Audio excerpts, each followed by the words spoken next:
Insya Allah siang ini bunda nggak makan nasi ya, tapi makan kue sus dan minumnya air putih dingin tanpa gula. Mari makan ya. Allahumma barik lana fima razaqtana wa qina adzabannar. Bismillahirrahmanirrahim. Bismillahirrahmanirrahim. Assalamualaikum warahmatullahi wabarakatuh. Memang ada cerita yang namanya bayi lahir itu ditulis. Ya rezekinya, jodohnya, kematiannya, dicatat lah istilahnya ya. Tapi persoalannya ada ditulis itu bukan ditulis rezekinya sekian. Ditulis jodohnya nanti si fulan ini menikah tanggal sekian, bulan sekian, tahun sekian dengan yang namanya ini. Terus setelah menikah cerai. Kemudian ditulis menikah lagi. Ya enggak begitu ya. Jadi orang itu selama ini selalu yang namanya dicatat itu yang mirip seperti administrasi kantor ya. Seperti itu. Enggak ya. Sebenarnya yang namanya dicatat oleh Allah Ta'ala itu apa yang akan dilakukan oleh si bayi ini nanti ke depannya. Jadi si bayi ini melakukan apa. Sehingga itu nanti dicatat oleh Allah Ta'ala melalui malaikat, raqib dan atid. Sebenarnya itu aja prosesnya ya. Bukan letterlock dicatat namanya ini, jodohnya namanya ini, dapat rezeki sekian. Bukan seperti itu ya.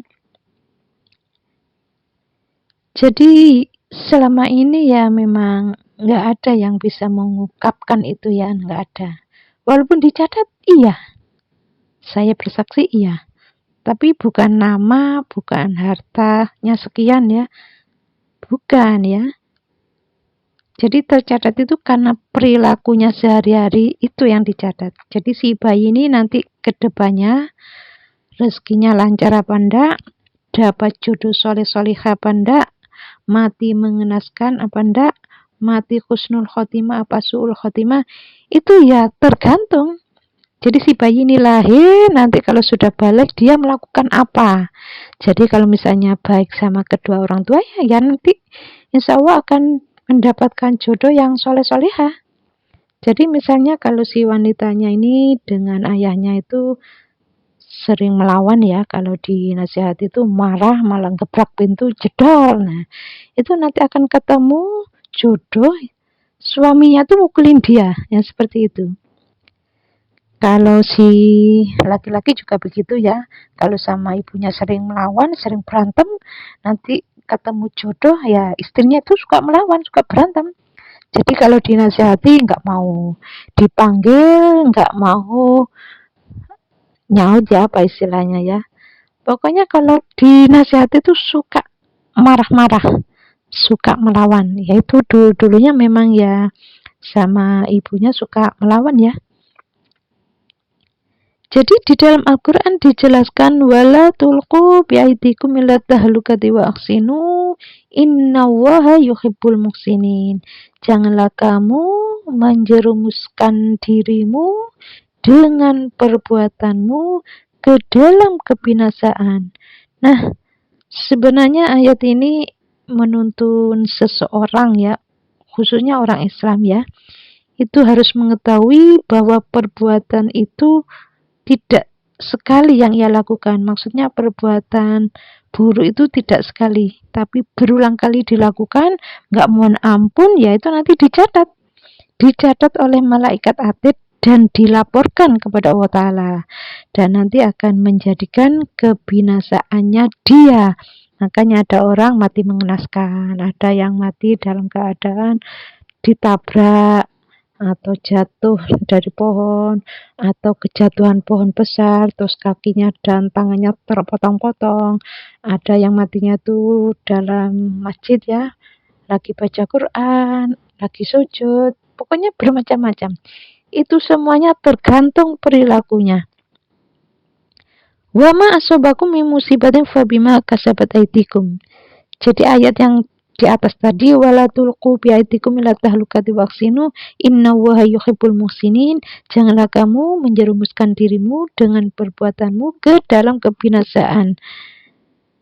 Jadi matinya seseorang bisa mengenaskan, buruk baiknya seseorang mati husnul khotimah atau enggak, ya tergantung perbuatannya. Karena dikuatkan dengan ayat wa ma asobakum min musibatin fabima kasabat aidikum. Apa saja musibah yang engkau terima, dapat jodoh yang soleh-solehah akibat perbuatanmu. Mati husnul khatimah akibat perbuatanmu. Dapat rezeki lancar akibat perbuatanmu. Jadi kalau sama orang tua baik, ya kedepannya akan dapat jodoh yang soleh-solehah, rezeki lancar, mati dalam keadaan husnul khotimah, sehat, pokoknya yang enak-enak. Jadi nanti sama Allah Ta'ala, orang ini kalau melakukan keburukan terus-menerus, gak mohon ampun, ya kedepannya akan gak enak. Ya seperti dapat jodoh yang gak soleh-solehah, atau mati mengenaskan, mati dalam keadaan su'ul khotimah, naudzubillah min dzalik ya, atau sering sakit-sakitan, atau rezekinya nggak lancar. Jadi kalau pingin rezeki lancar, jodoh soleh-solehah, matinya dalam keadaan husnul khotimah, lakukan yang baik. Bukan hanya sama orang lain saja yang baik ya, pada ayah ibunya itu berbakti. Nanti kedepannya akan enak ya. Jadi nanti sama Allah Ta'ala itu, Allah itu akan memberikan takdir kedepannya, ya tergantung ya, nanti tergantung dari apa yang dia lakukan. Dia selama ini melakukan apa. Jadi yang namanya dicatat itu ya itu. Jadi yang nggak ada ya selama ini kalau bilang dicatat itu rezekinya sekian. Tapi Quran itu sebenarnya ya sudah menceritakan ya. Jadi ya tahu aja alurnya itu kemana, mau kemana alurnya itu tahu. Jadi yang dicatat itu bukan rezekinya sekian, dapat jodoh namanya ini, bukan seperti itu, enggak ya. Yang dicatat itu ya perilakunya sehari-hari ini dicatat. Kalau perilakunya itu sama kedua orang tua baik, kedepannya akan mendapatkan jodoh yang soleh-solehah, rezeki lancar, sehat, mati dalam keadaan husnul khotimah. Sebenarnya di dalam Al-Quran itu Allah itu sudah memberikan petunjuk ya. Gimana caranya supaya di tahun-tahun yang akan datang takdirnya itu jadi baik. Misalnya selama ini sama orang tua kurang baik ya, akhirnya dapat jodoh suami yang suka mukuli. Ya caranya harus berubah. Di dalam Al-Quran dijelaskan caranya, illal ladzina tabu wa aslahu wa bayyanu fa ulaika atubu alaihim. Kecuali mereka yang bertobat.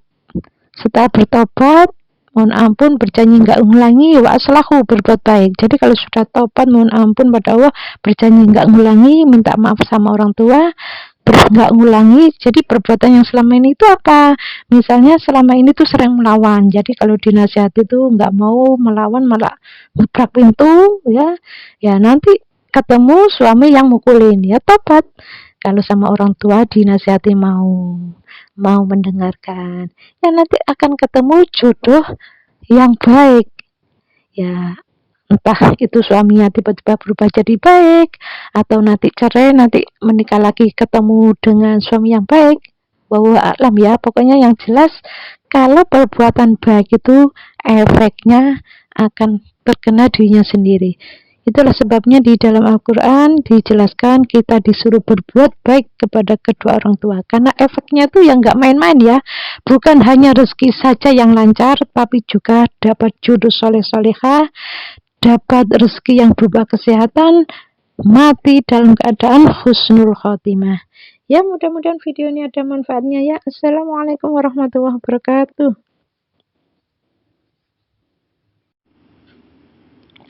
Siang ini insya Allah Bunda gak makan nasi ya, tapi makan kue lemper dan minumnya air putih dingin tanpa gula.